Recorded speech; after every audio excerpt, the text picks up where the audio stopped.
Hi all, and thanks for tuning in to another episode of Eatin' Out in Vegas. This video is featuring a place that we went to called Giordano's, located at the Grand Bazaar Shops at Bally's. Since we haven't featured any strip restaurants yet, I thought this would be the perfect opportunity to play tourist. We decided to park at Bellagio and walk to Bally's. Our first stop was the Botanical Gardens, which, as you can see, is still set up for the Chinese New Year, Year of the Rat.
Now, I'm sorry for breezing by this next area so quickly, but hubby was panicked at the thought that I might go into one of these stores and go shopping.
This recommendation for Giordano's comes from my good friend Lisa S., whose experience with Giordano's was while she was living in Chicago.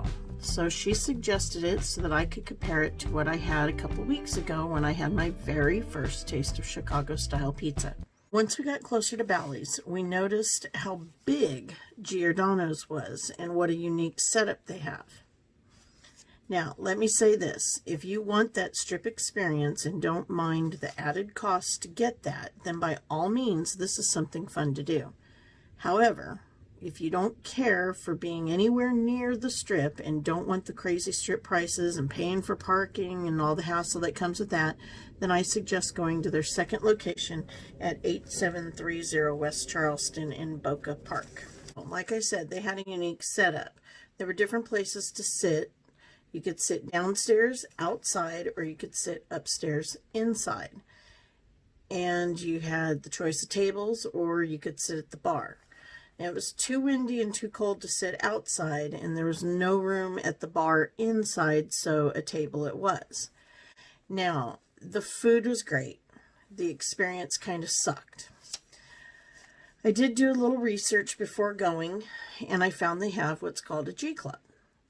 When you sign up, you get a free appetizer. They also have some promotions listed online, one of which was free wings with a large pizza purchase on Sunday, Monday, or Thursday.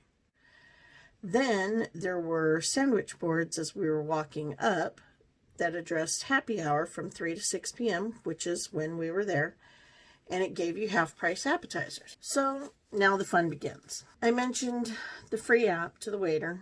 I show him, I was sent 2 emails.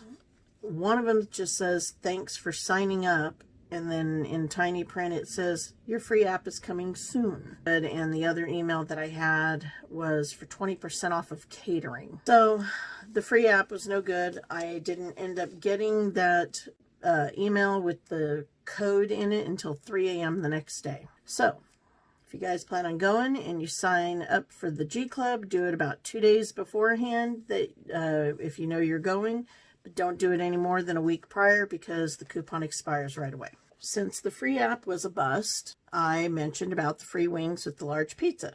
Just kind of trying to figure out what we're going to order here. And that was a no-go also because the strip location doesn't participate in those promotions. So, strike 2. Then I mentioned the half-price apps. Well, it's only for the bar seating, though it does not specify that on the sign. So, strike 3. So, because of crazy strip prices, we opted to do the bruschetta and a medium pizza so that we would have 2 things so that we could review and compare to the previously reviewed restaurant from a couple weeks ago. Okay, so back to the food. The bruschetta had an amazing presentation and a very good flavor. I did do some research after this experience, and I looked up pricing at their other location for this particular item, and the strip pricing is about $2 higher. Now the pizza, we did a medium pizza with the pepperoni so that it was like the other pizza we had tried. And although this one was built a little differently than the other one, it's pretty much, the taste is pretty much identical. So I definitely want to try one more Chicago style pizza to compare with these other 2, just so that I have a definitive answer that Chicago pizza has a specific taste. So again, the food was great. I have absolutely no complaints about the food. Tasted wonderful. I do, however, think that I would go to their other location on West Charleston. Try out the food there. You'll get much better pricing. They participate in the coupons and the promotions. So thank you guys for watching. Don't forget to subscribe, hit that bell button, share with your friends, your family, and if you guys go to this place, please let me know. Drop me a line below and let me know how your experience was. And you guys have a great week. Thanks.